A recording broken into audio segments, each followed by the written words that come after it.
Jemaah Menteri bersetuju secara prinsip supaya Akta Hasutan 1948,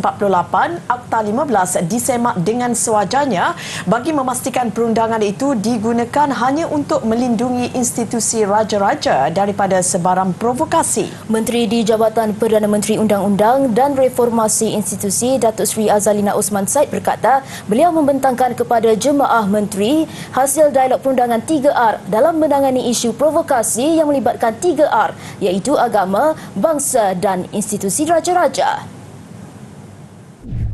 Menteri di Jabatan Perdana Menteri Undang-Undang dan Reformasi Institusi Datuk Seri Azalina Osman Said berkata beliau membentangkan kepada jemaah menteri hari ini hasil dialog perundangan 3R dalam menangani isu provokasi yang melibatkan 3R iaitu agama, bangsa dan institusi raja-raja. Katanya aspek lain berkenaan provokasi yang melibatkan agama dan bangsa akan diteliti termasuk penggubalan perundangan baharu jika perlu mengenai keharmonian dan perpaduan negara dengan mengambil kira pandangan institusi raja-raja sebagai ketua agama Islam dan amalan serta prinsip terbaik antarabangsa.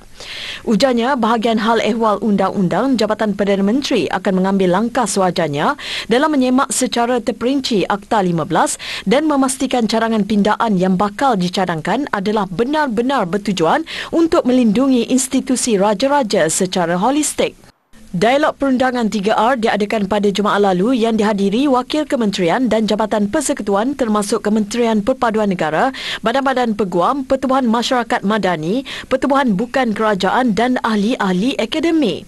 Sebelum ini, Datuk Seri Azalina dilaporkan berkata kerajaan berhasrat untuk mengkaji semula kerelevanan undang-undang sedia ada bagi menangani isu 3R bagi memastikan perundangan selaras dengan perkembangan semasa.